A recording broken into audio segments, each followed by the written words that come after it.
Okay, we're going to start in a couple of minutes with the Bhagavad Gita, and just want to welcome all of you here for joining in, and it'll be just a moment as we get going.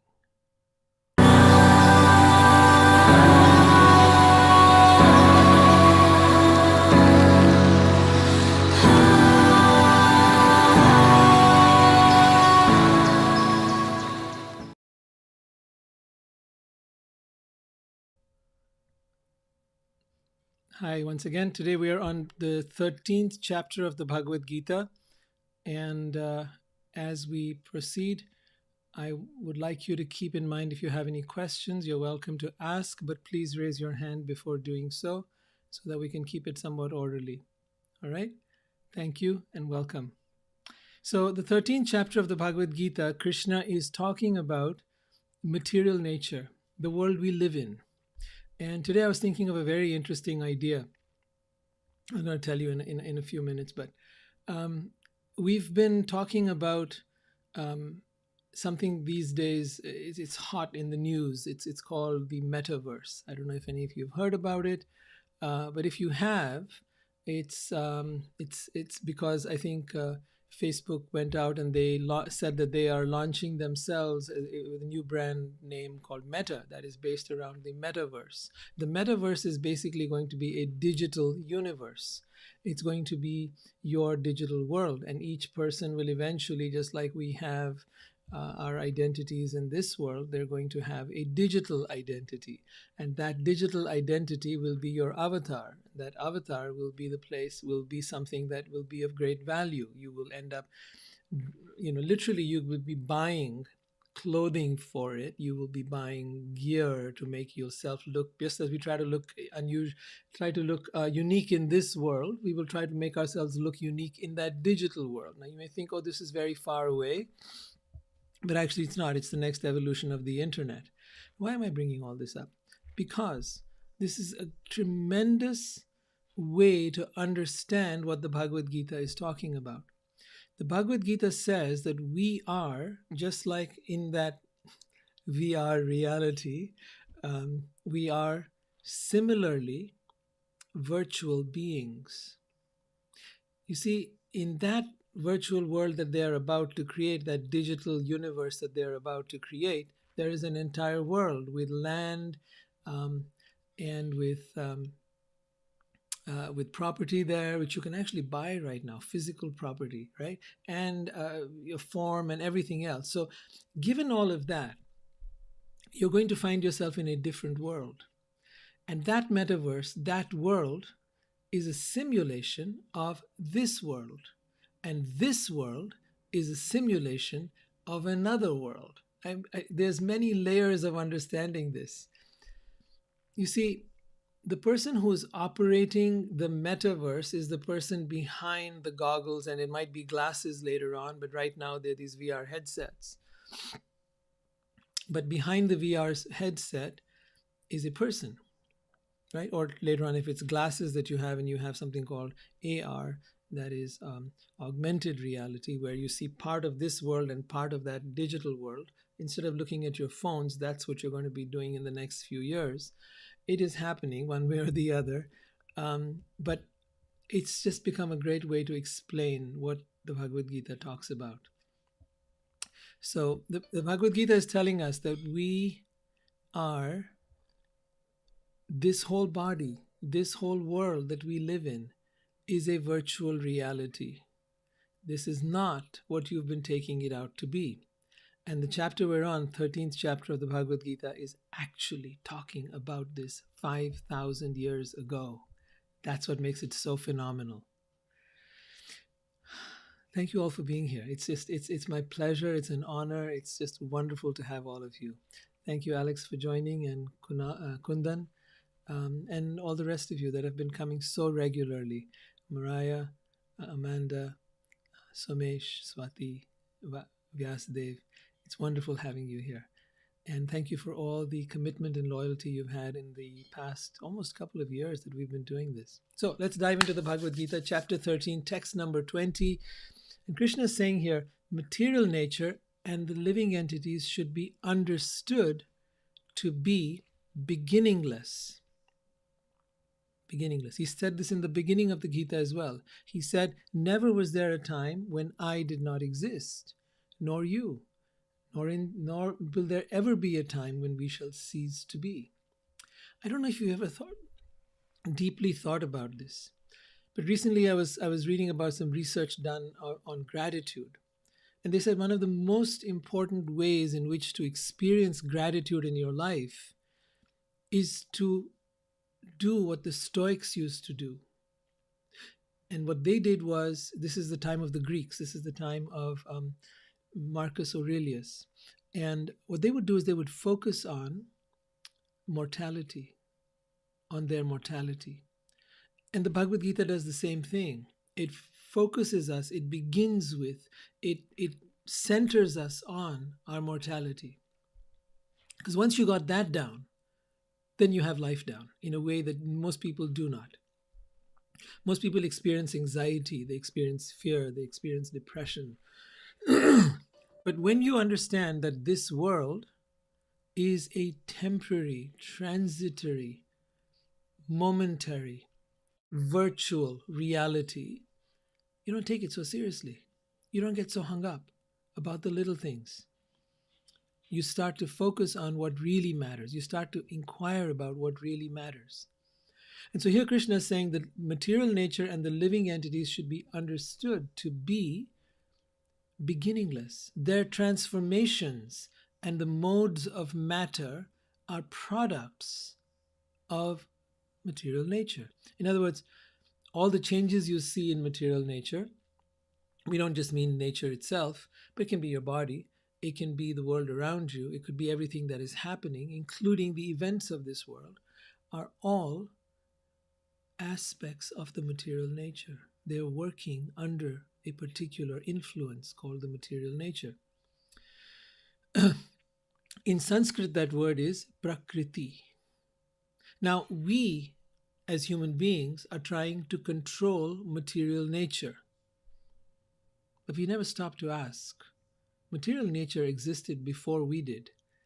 Before we came into this world, I don't mean before our souls did, but I mean before our physical bodies did. Material nature already existed. Material nature will exist even after we die, right? So if it existed, if it was created, then what's in charge of material nature? What are its forces? I mean, all of science has been working hard at trying to understand the forces of material nature. They haven't really invented nature. They've only learned to manipulate material nature. They first studied how it works, what it does, what the body does, what physics does, what chemistry does, what mixing this chemical with that chemical, which they found in nature, does. And now they've basically learned how to manipulate nature. Excellent. I'm not dismissing that. That's perfectly valid and wonderful. But what's controlling nature? What's behind nature? What keeps the planets in space? What keeps the ocean, from not coming in? What keeps us able to stand? What keeps gravity in place? Why is gravity not here for a few minutes and then gone and then come back again and then gone and then come back again? Like suddenly we're off floating in space and suddenly we're back down with a thud. Why doesn't that happen? Like we haven't really stopped to look at what's going on. We're taking it for granted that what exists here, well, it's just there, but we're not stopping. It's like the mice within the cage. They're not stopping to ask, wait a minute, who made the cage? And who are the people out there watching me from outside the cage?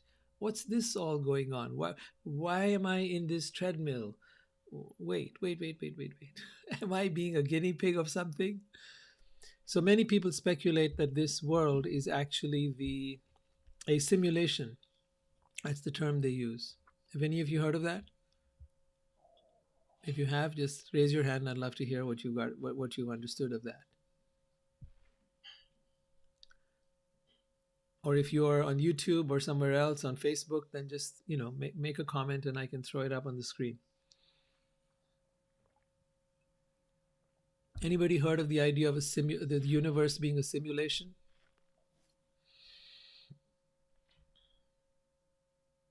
No? Okay. So a lot of folks believe today that this world that we live in was created by aliens and that we are just little simulations on a video game being played by some alien characters or maybe the kid of some alien character out there. Whatever it is, right? Whether God created it, whether God created aliens and aliens created the world, or however you want to look at it, the point is, can you control nature or are you being controlled by nature? Let's read what the Bhagavad Gita says and see what we can find out. Krishna continues, Prakriti, nature, is said to be the cause of all material causes and effects, whereas the living entity is the cause of the various sufferings and enjoyments in this world. Oh, this one is profound. This is amazing. So, nature is the cause of all material causes and effects. So, if you look at the causes and effects in this world, now you can take it at a global level, seasons, the seasons, and so on and so forth, the forces of gravity, the forces of light, the forces of heat, all that other stuff. Okay, so all that is in nature that we understand. But this also includes karma. To every action, there will be a reaction. God is not sitting up there watching everybody's things, keeping score on a ledger, and then calling you up on Judgment Day and then punishing you. No, no, no. That is too. That is too uh, uncivilized. that is not. That is not advanced thinking. I'm sorry. The whole system was automated.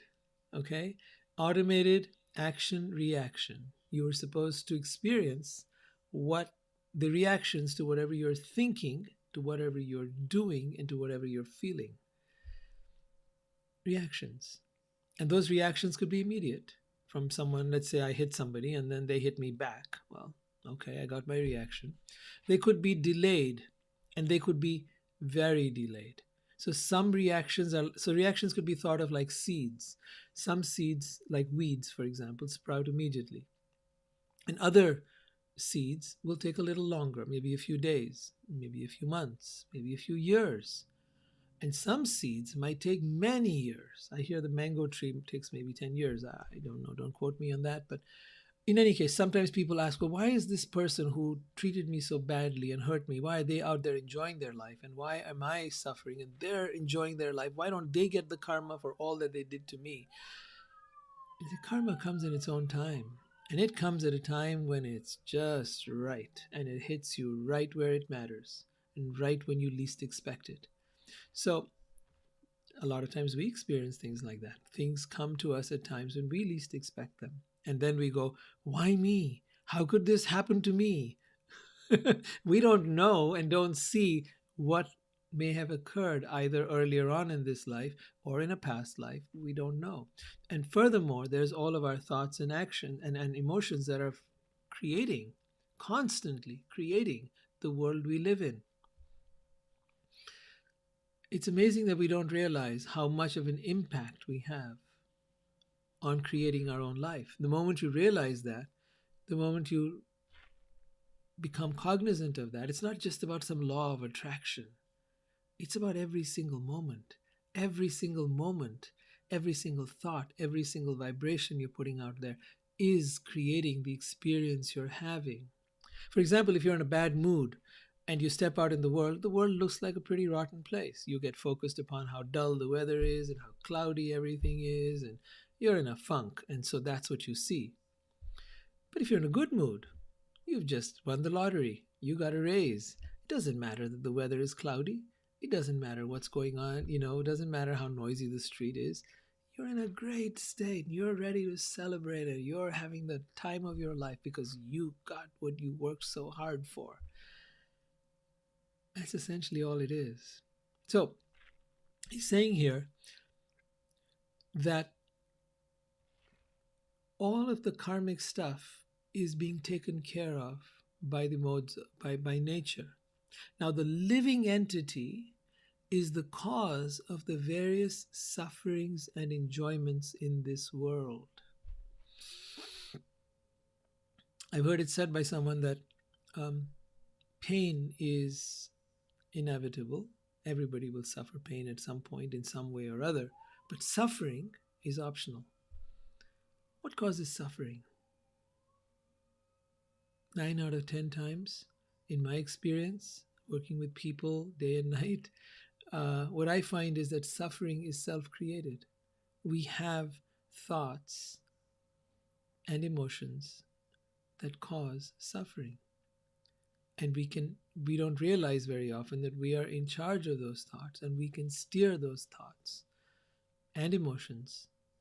I'm not saying that when you have an emotion you need to dispel it, or you need to just discard it and forget it. No, once you're in the rat trap, so to speak, once you've been once an emotion has caught hold of you, you certainly need, there are ways in which to deal with that, and you need to address it. Just like when you're hungry, you need to address that, right? When there is a situation, you need to address that, no doubt. But if you were to catch the original thought, if you were to be aware of what you're thinking in the first place, you may find yourself in a much better place to challenge your thoughts, and then not necessarily even experience the emotions that you're having. All right, let's take a question from Somesh. Yes, Somesh.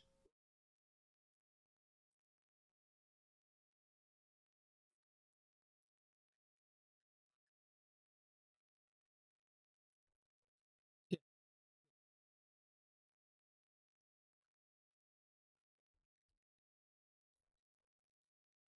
Yes.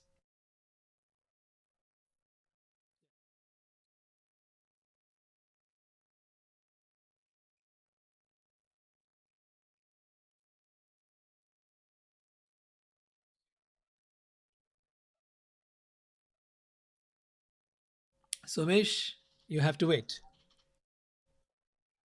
Let's get to that. The point is being introduced right now, and we need to see what he's going to say. All right, so hold there, and we shall crack the puzzle. Thank you for asking the question, though. All right. The living entity in material nature thus follows the ways of life, enjoying. So, one of the points he's making is not only suffering, but also enjoyment is caused by us. And I'm going to bring in one little clue for you right now, that as attached as you are to enjoyment, so also will you be attached to suffering. This is a very important point to note. As attached as you are to things going your way, so also will you be disappointed when they do not go your way.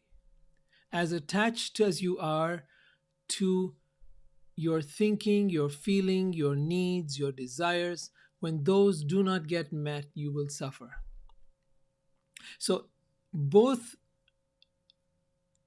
having what you want and not having what you want cause you suffering. Having what you want causes you suffering not in the immediate, but when that thing is taken away. See, the polarity gets created. When there is a light, light generates a shadow. Now, you don't have to immediately be in the shadow. You may be enjoying the beauty of the light, but there will come a time where the shadow becomes stronger. And when the shadow becomes stronger, when you do not get what you want, when things don't go the way you think, when you are not able to control the world in the way you would like, then suffering will strike. So both the attachment to pleasure and to displeasure are the cause of our suffering. See, both of them. It's not one or the other. You need to understand. And therefore, the Bhagavad Gita and all spiritual texts actually will tell you to be attached neither to pleasure nor pain. Doesn't mean you should not experience pleasure, and doesn't mean you won't experience pain. You will have both. But as Krishna says in the beginning of the Gita, he says that both happiness and distress are like the winter and summer seasons. They have a beginning and an end, and one should learn to tolerate them without being disturbed. So, pain will come. We will need to tolerate it and know that in time it will pass. All things pass. Suffering, things will not go our way, That too will pass. I don't mean it will pass automatically. There's things we'll do. You might go to a hospital, you might go to a doctor, you might find another business or a job or whatever else it might be. Sure, I understand that. But the point being that we need to be aware that there is a way to deal with things. We cannot just expect that life is going to be all hunky dory or that everything is going to be wonderful. It will not. And that then there will be a huge level of disappointment when it is not going the way we want it to go.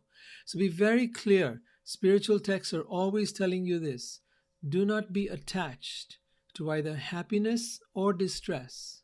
Even your attachment to the distress, when things are not working out, when things are going badly for you, do not be attached to even that. The mind will go, oh, I'm always going to be alone. Oh, I'm going to always be, struggling. I'm going to always. No, there is nothing like always. There is nothing like always. Nothing has remained always. This is a world in which everything is transient. Everything here has a beginning and an end. Ashashwatam, Krishna calls it. Dukhalayam ashashwatam is a place of dukha, of suffering, and it is a place of that is temporary. If you understand these two words, that this world is temporary and this world is full of suffering, that suffering is temporary as also is happiness. Once you got this straight, you will not be attached to either one. You will enjoy them, you will experience them, you will allow them to come and move through you as experiences. We are here to have experiences, all kinds of experiences: the experience of pain, the experience of suffering, the experience of pleasure, the experience of getting what we want, and the experience of not getting what we want. All of it. And then the question is, in all of that, can you become more and more steady in yourself, in the true self? That is the challenge. That is the thing that we are aiming for. How can I become steady in the midst of all the challenges the world throws at me? How can I become unwavering? Before I move on, if there's anyone that has a question, would like to ask something, I'd like to give a chance to some of the others who are here.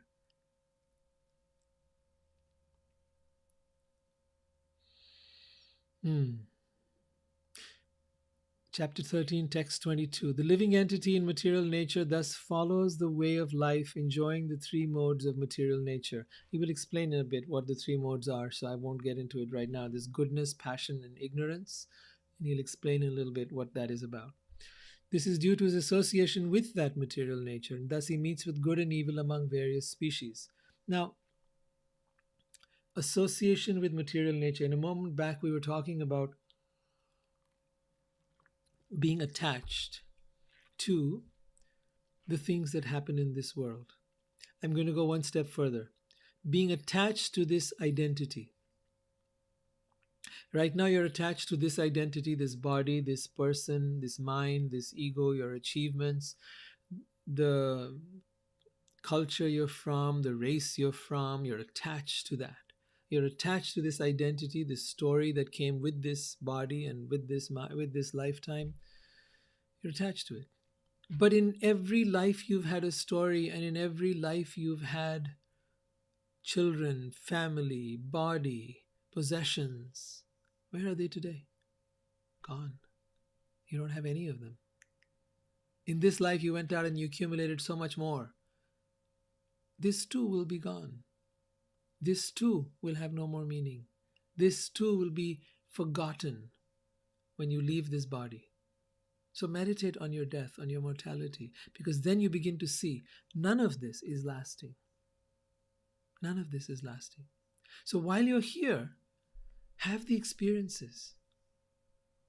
Have experiences. A lot of people have told me this, that there is a group of people that hoard money. They hoard it, save it, accumulate things, save, save. But there's others who've understood that it's not about saving money. Yes, invest it, be wise with it, all of that. But collect one thing, and that is experiences. Experiences shift your mind, whether that experience is of traveling to another country, whether that experience is of eating something different than you're normally used to eating, or whether it is challenging yourself to different environments, different kinds of people, opening your mind up to different ideas, different ideologies, always challenging yourself. The more you challenge yourself, the more you grow. And the more you stay in an area of comfort and ease and safety and security, the more you are shaken up when the world does what it does, which is change, right? Constantly changing. And you don't end up learning, and you don't end up growing, and you don't end up using this life for what it was meant for, experiences. Everything you're having is an experience. None of it is a reality. It's a reality, yes, it feels real. But in as much as that VR headset, we're wearing that, and that feels real when you're in there. This too feels very real because things hurt when you hit them, right? When you don't eat, you feel hungry. It's true. It's an incredible word. No human being has made such a virtual reality as the one we're actually living in right now. Right? And yet they're going out trying to make things. But if they would only understand this virtual reality and the observer behind this virtual reality, that is the key. Then I would say human beings have evolved. Then we have evolved from the metaverse to the universe and back to the inner verse. Yeah. So, due to his association with material nature, so we associate with material nature, we become attached to material nature, we become attached to things, to people, to situations. And because of that, now we meet with good and evil amongst various species, he says. So then we come across experiences that are pleasant and unpleasant, experiences that may cause us to react in a way, and that may cause us to do things that we wouldn't ordinarily do because of our attachment. Why does a person, if you look at most evil deeds, except for a few which are really by psychopaths and people like that who are just, that's what turns them on. But other than that, most crimes are committed by people as crimes of passion. They're attached to something. Someone said something to them, did something to them, to their partner, to their loved one, to their house, and now they're ready to kill for that. Their ego got attacked. Their ego got deflated. They're out in a fight and having a brawl at the bar or whatever else might be, right? So all of that comes from our attachment. And the more we detachment simply means to recognize, I am not this. I am not this mind. I am not this body. I am not this house. I am not this car. I am not any of this. Then you say, well, who is this happening to? That's a great question. Who is this experience happening to? In fact, if you have a thought and you ask yourself, who is having this thought? That's a great question. Really stay with that. Who is having this thought? Do you know? Who's having the thought? Who's having the emotion? Who's having this experience? Who? And if you can keep questioning your mind, who's having this thought? You'll find that your mind becomes very quiet because it doesn't know now.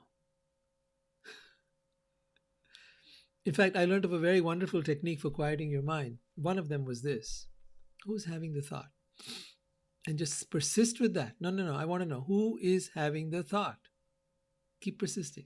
And the other was, ask yourself, what is the next thought going to be? Yes, let me bring this up on the screen. Lovely point, Jennifer. Thank you for bringing this up. Yeah. So Jennifer asks, who is experiencing what is felt? Absolutely. This is from Raman Maharshi, by the way. Who is experiencing what you're feeling? Who is experiencing what you're thinking? Who is experiencing this life? Right? So eventually you want to peel away all the layers and come back to the person who is the experiencer, the observer, the one who is behind the veil, the one behind the VR glasses. This is your VR headset, by the way. This is the VR headset that lets you see this world. If it weren't for this, right? If you didn't have these eyes, you wouldn't see the world. If you didn't have these ears, you wouldn't hear the world. This is the VR headset that lets you see and experience this world. It's fascinating. Now we have language for it. Thanks to these guys. With their technologies, we get to explain it in a way that the ancients were trying to explain thousands of years ago. Uh, didn't have these analogies for us, but now we do. I'm so grateful. So then Krishna goes on, yet in this body, there is another, a transcendental enjoyer, who is the Lord, the supreme proprietor, who exists as the overseer and permitter, and who is known as the Paramatma, the great soul. Paramatma. Param means great, and Atma means soul. So according to the Bhagavad Gita, there is the soul, the individual soul, the individuated fragment of God, the God particle, you could say. And then there is the presence along with the soul of the Paramatma, the great soul. In other words, God is present with each of us within this organism, going through the ride of life with us, going through the experiencing and experiencing everything with us, not having abandoned us, not having deserted us, not having left us alone to perish in this world, but rather being there as your best friend and well-wisher. So he said, yet in this body there is a transcendental, so he is the transcendental enjoyer. God is Purusha. Purusha and Prakriti. Prakriti is nature, material nature, and the enjoyer of material nature is the creator, or God, that which everything comes from. It was created for the enjoyment of Purusha, the enjoyer. So there is the enjoyer and the enjoyed. We, as Prakriti, are all the enjoyed. And the universe, whether you want to think of the universe as impersonal or whether you want to think of it as personal, whether you want to call it God or you want to call it energy, I don't care. They're both true. And any argument on that would just be chicken and egg story, really. And if somebody wants to discuss that, I'd be happy to. But I have talked about it before with this group, so I won't go into it unless someone asks the question. So there is the presence of the great soul, the Paramatma, the supreme soul, God, present within all of us, existing as the overseer and permitter. So what allows us to have the experiences we have? What allows us to breathe? What allows us for our heart to beat? What allows for us to have the free will we have to do the things we do, to experience the things we experience? That too. See, God is not controlling anything, but is allowing everything. People make the mistake of thinking that God controls the world. And how can bad things happen if there is a God? Bad things happen because we have free will and because we do what we do as humans. And you know the nature of human beings is pretty messed up. God is not a puppeteer sitting up there controlling everything that happens in this world with a bunch of strings, and all of us are little puppets. If God was in control and if we were puppets, then, well, I would say all karma belongs to God. All punishment should therefore be with God. We should not have to suffer any karma. We should definitely not have to go through any consequences. The doer would be God. And if the doer is God, then the one who suffers everything should also be God. Right? But no, that is not the case. God is not the puppeteer, and we are not the puppets. So he is, however, the enjoyer of our movie. He's sitting back, he is enjoying our movie. He's given us the free will to do whatever we want and is watching and witnessing the experience we're having, whether that's good or bad, whether it's right or wrong. God knows this. You have entered into a Disneyland. This world is a Disneyland for souls. And in this Disneyland, just like a parent who takes their kid to Disneyland knows that their child will not be harmed. There's enough safety things that have been built into this Disneyland that no matter what happens, no matter if you live or you die, whether you suffer or you go hungry or you go homeless, at some point the adventure ends. You come out of this body and you come back into your spirit form, into your blissful spiritual nature. You then go back to the light, get revitalized, and come back again for the new adventure. So, God, knowing that, does not interfere in the ways of our world. That is why the statement about why would God allow this to happen is ridiculous, because God allows everything to happen, whether it's an atomic bomb you're building or a psychopath killer or a rapist. Everything is allowed. You want to be good, be good. You want to be saintly, be saintly. You want to be an evil, be evil. You've been given total freedom. Total freedom. You might ask why. That's a different question. We'll go into that sometime.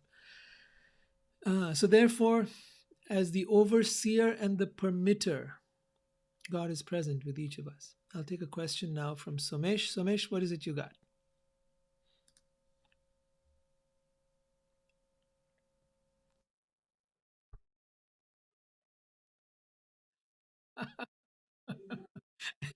It's good to be self aware, but it's all right. I appreciate the questions. Keep coming.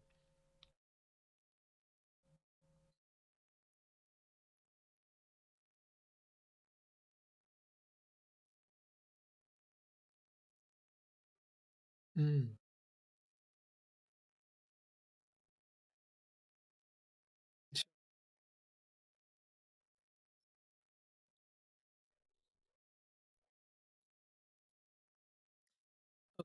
Thanks. Let me address that. I remember the time when my daughter was 3 years old, and they used to love watching this movie. I'm going to mute you now. Um, they used to love watching this show called, or movie actually, called Ghostbusters, and I was terrified for my 3 year old watching this horrible, horrific kind of movie. I was like, oh my God, it's going to mess up her mind. He's going to do this. He's going to do that. And I had to tell myself, it's okay. Just trust the process. All these kids are sitting around watching this stuff. And she would come back to me and tell me how silly it was and how, she would not. So, suffering is here in this world. As I said, suffering is a mental construct. If you were a yogi and if you truly knew how to master your mind, you would not experience suffering the way most people do. Yogis actually challenge themselves by doing crazy things like sitting out in the snow in the middle of winter with nothing on. They challenge themselves by not eating anything, by living on air.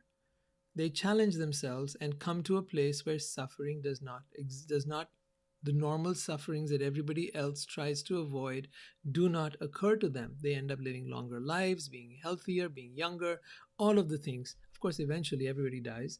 But the point being that to go beyond suffering is an art. And it begins with learning to work with your mind and with your body. Suffering is being caused because of this organism we live in. Suffering is not caused because of at the soul level. It is caused at the human level. At the human level, if you have not learned how to operate this computer and this organism that you live in, if you're not eating the right things that are conducive for this body, if you are eating foods that are actually harmful to this body, if you are thinking thoughts that are harmful to this organism, if you are having emotions that are going to be toxic for you, then the problem is going to be suffering. Suffering is the point that is what happened to me when I bought my first laptop. It was a long time ago. I would say probably 1990 or somewhere there. I don't know. I got this thing that operated on DOS, right? I didn't know DOS. I didn't know how to operate the darn thing, and I just heard about computers and I wanted to learn how to use this thing, and I just couldn't for the life of me. I had no instruction manual and no one to teach me about it. And that's exactly what is happening to us. We have no instruction manual as to how to live this life, how to manage this mind and this body. We have no one to teach us. Now you're coming to something at this age of your life wanting to learn. Thank you. I appreciate that. But me too. I've been there. I've suffered because I did not. First came the knowledge. Okay, even when I was 20 years old and became a monk, I started learning all this stuff. First came the learning. The learning was not implementation. Implementation took years and years and years of practicing, of going from unconscious to conscious. And still, it's a practice. It still hasn't ended. It may take me many lifetimes to get there. But the point being, what am I practicing? I am practicing separating myself from my thoughts, watching my thoughts through all the circumstances of life. It's not enough to do it in a meditation. You've got to do it through all the situations and circumstances of your life. In each of those circumstances, recognize, oh, my ego got triggered. I see. Okay, you got all worked up about this. You got upset. You got angry. What do I need to do? Okay, maybe I need to make amends. Maybe I need to apologize to someone. Take responsibility. But that's just the beginning. As you become more and more self aware, you begin to step back and you begin to recognize who is having this experience and how do I separate these two things? How do I understand the human part of me is having this experience? I am not. My body is having this experience. I am not. I am watching. I am witnessing the experience. Many highly evolved souls would refer to it as my body is having pain. My body is having fever. My body is going through hunger. Right? So they would speak of it as a third person. They were not identified with it anymore. They were identified with this inner world. This became their identity, the soul, the observer. And everything else from the body, the mind, the thoughts, the emotions, and the experiences was the other. And just as when something is happening to someone else, you might feel some empathy for them and you might feel some compassion for them, one can actually come to the place of feeling some compassion for one's own body and one's own mind. One can actually experience that. And having experienced that, you begin to realize, you really are having a hard time, aren't you? You're really going through a lot of suffering, aren't you? Just know I'm here for you. I love you. I will take care of you. I have found that such self-talk, right, really helps the body and mind to be more relaxed. That when it gets anxious and when it gets worried, if I, the observer, the soul, step in and reassure my body, mind, and emotions that everything's going to be all right. I've got your back. I'm here for you. You don't have to worry. Then suddenly it calms down. And that's a practical tip you can take home and you can use all the time. It's called self-soothing, self-talk. There's different names for that. But do it from the point of view of the soul. Do it from the point of view of the self reassuring the body, mind, organism. Do it from that perspective, and you will find yourself greatly enriched by the experience. Excellent. Welcome.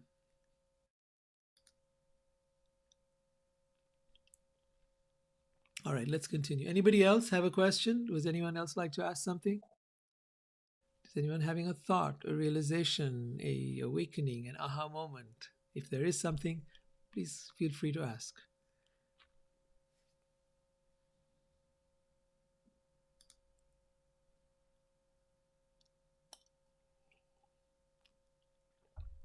All right, then it's back to me. Krishna continues, one who understands this philosophy concerning material nature, the living entity, and the interaction of the modes of nature is sure to attain liberation. The word liberation is very important here. It is called moksha. Moksha means freedom from, you got it, suffering. You attain liberation by understanding this philosophy. And then he says, he will not take birth here again, regardless of his present position.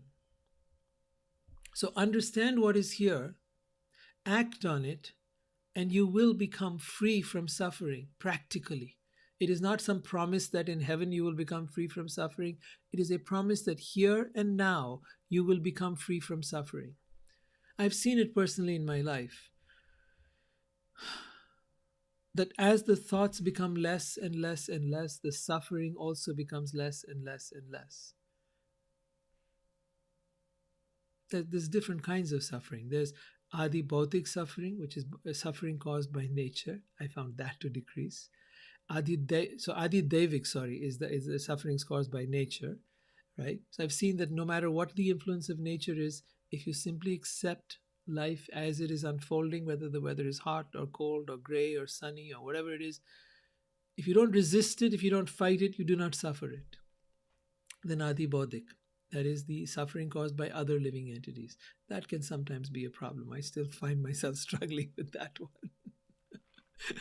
And Adhyatmik, that is the suffering caused by your own mind and your own body. And I found that more and more and more I've been able to work on that by being more self-aware of the thoughts, right? Yeah. And by becoming more aware of this, of the thoughts, by learning how to diffuse them. Rather, I use a process of challenging my thoughts by asking my mind, how do you know? Where is the evidence? Or the other approach, who is asking the question? Who wants to know? Right? There are different ways of doing this, or just taking a deep breath. All are valid. But the important part is to diffuse the sufferings that are internal. So, three kinds of suffering: sufferings caused by nature, sufferings caused by other people, and sufferings caused by your own body, mind, organism. Learning how to work with each of these is very important in this world. Each one of them will pose its unique set of challenges, and we will have to learn to master that. But this has all been set up not because God is sitting there wanting to enjoy, look at you suffer, you little piece of crap. No, not like that. Not at all, not at all, not at all. But rather compassionately sitting with us, wanting to guide us if we are ready to reach out to God and say, hey, I need some help, buddy. I need some, I need you. I need your guidance. If we are willing to be willing to listen. The biggest problem is we're not willing to listen. We all think we know, because our mind and our ego is so strong and so powerful that it keeps telling us what is right and what is wrong and what we should do and what we should not do. So we're never quiet enough to say, I don't know. Please help me. I am a blank slate. I am ready to listen. Guide me, and I will put all thought aside to listen to you. Isn't that what we do in a conversation? We listen. In a real conversation, we listen to the other person. What do you have to say? If you're in a conversation and you're preparing a rebuttal, I'm sorry, you're not listening. If you are there arguing, you're not listening. Listening is to be a blank slate. And if you want God to talk to you, God does. You have to be a blank slate. And you have to trust the words that come to you, because they will come. And usually we ignore them because our mind is so strong. Our mind butts in, literally butts in, and we're not able to listen to that inner voice that is trying to talk to us. God is always trying to talk to us, always trying to guide us. Whenever we are blank enough to listen. Some people only get blank enough to listen when they're in the shower, others when they're on the toilet. So I don't know. Some people have different moments where they get blank enough to actually listen. And then a thought or an idea comes to you, and it's a powerful thought. But those ideas were just there to get you started. You can't be in the shower all the time, or the toilet, or wherever else you go to get your mind blank. You've got to be able to do it at will. Then the guidance will come as to how to change your life and how to be able to set it up in such a way that you can become free of suffering. This is a practical science. And this becomes not only about suffering here and now, but once you have mastered this body, mind, organism, there is no need to take birth again. There is no need. You've mastered it. You graduated. Ready to move on. Right? Maybe you come back again to help others. That can happen.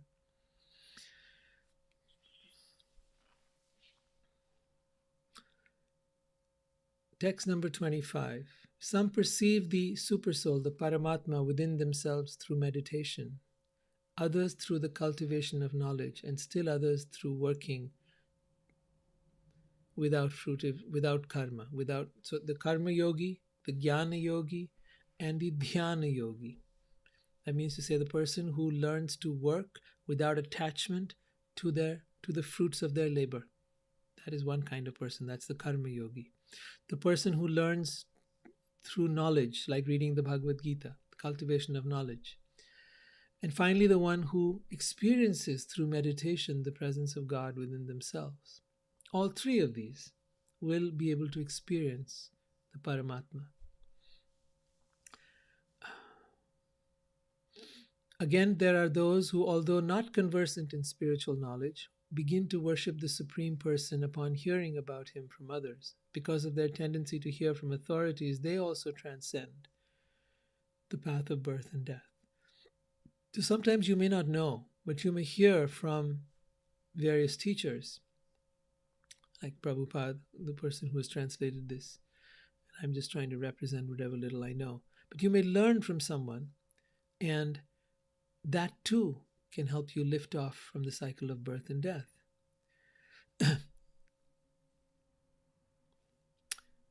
Yeah, so I'm going to stop over here because then you'll go back into some other things and in a different direction. So I'm going to leave that for later. Questions, observations, thoughts are all welcome. Would anyone like to share something? Inviting those of you that haven't commented, those of you that haven't said anything, I'd love to hear from you. You've been silent, you've been quiet. Silence is a powerful thing, but now please tell me something. I'm hungry for your words.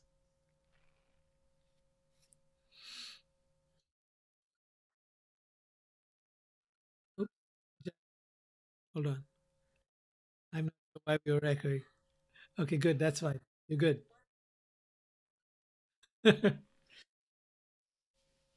I think you and Alex are in the same room, right? That's causing a feedback loop. I hear you now. If you can get your video on, that'll be even better.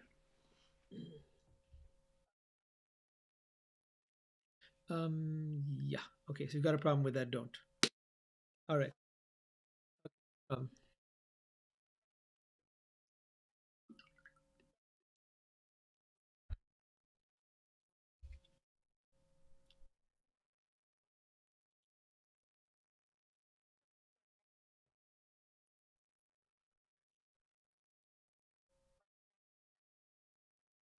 mhm.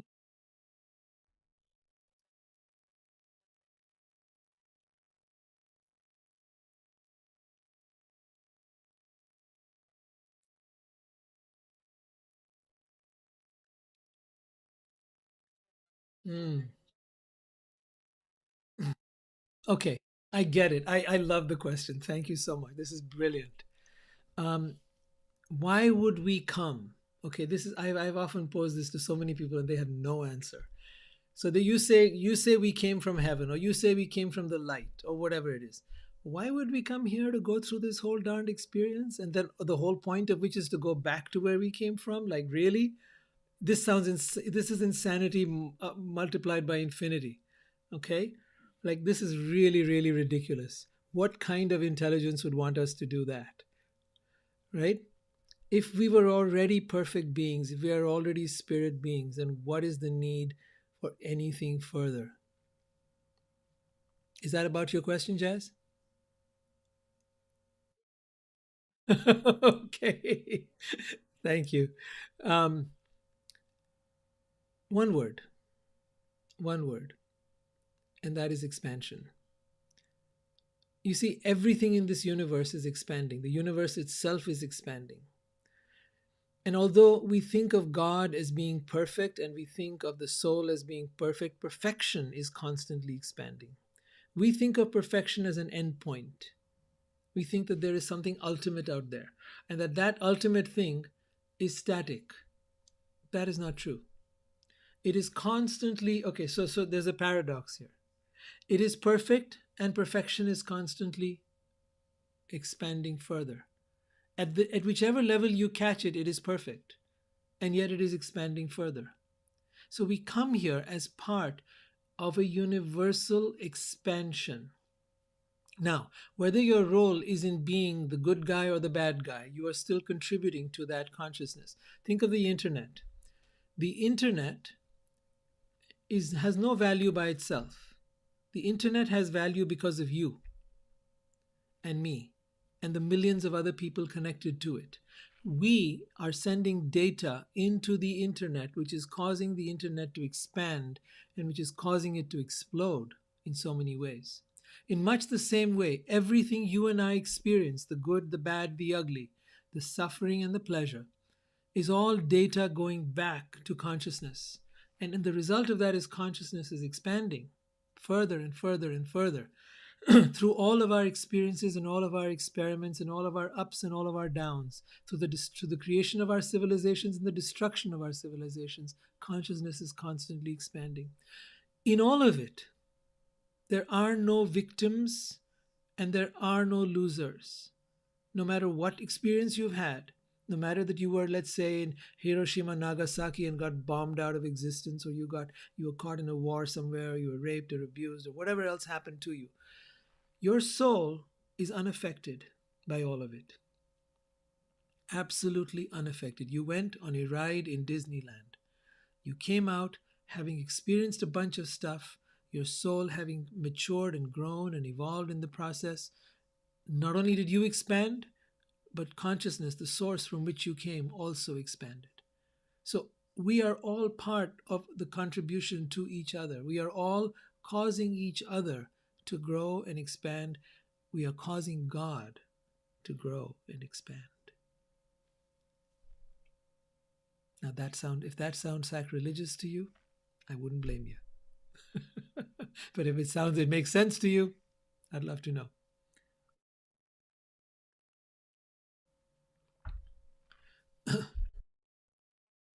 Still some.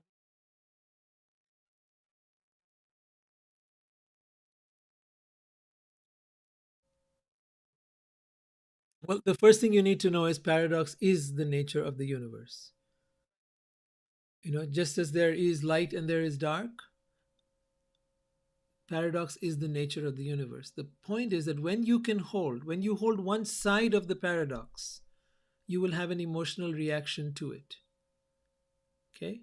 When you hold one side of the paradox. But when you hold both sides of the paradox, that which you like and that which you don't like, that which is good and that which is bad, when you bring both together, you will find a dissolution and neither of them will matter anymore. So, for example, if you had a horrible experience and then you discover that something wonderful happened in you, let's say as a kid, you committed a crime. And let's say because of that crime, you learned a lesson and you became a very responsible, good human being thereafter. Then that horrible thing that happened led to a huge change in your consciousness, which led to you changing your life entirely and was actually became a good thing. Now, when you hold both these factors together simultaneously, you had a horrible experience when you were a kid, you were in crime, you went to jail, but then you transformed your life. Now you can begin to see, wow, that was actually a blessing. Because that happened, I became this other kind of person. If it had not happened, maybe I wouldn't. So now you see the beauty in the suffering, the beauty in the pain. Sometimes it has happened, I've seen someone is very, very rich, their spouse leaves, dies, or breaks up with them, or whatever, divorces them, or whatever. But that causes them so much anguish and suffering and heartbreak and loss and all of that. But eventually they develop compassion and they develop a deeper appreciation for suffering and pain in others. And all of that then leads to a beautiful outcome, the outcome of becoming a more compassionate human being. You see how all of this is being set up in a way that if we can begin to see both sides of duality, we actually become free from it. When you can see both sides of duality, you will become free from it. Think about that. We're nearing the end. If there's anyone else, I've got just about a couple more minutes.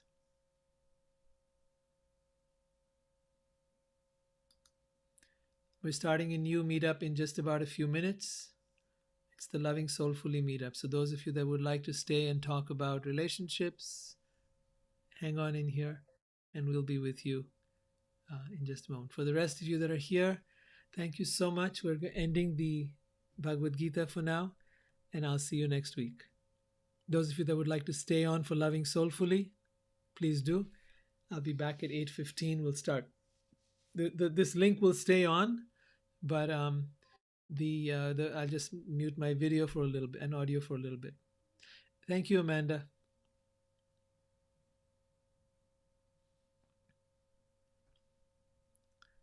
Actually, I have to end the live cast as well. All right.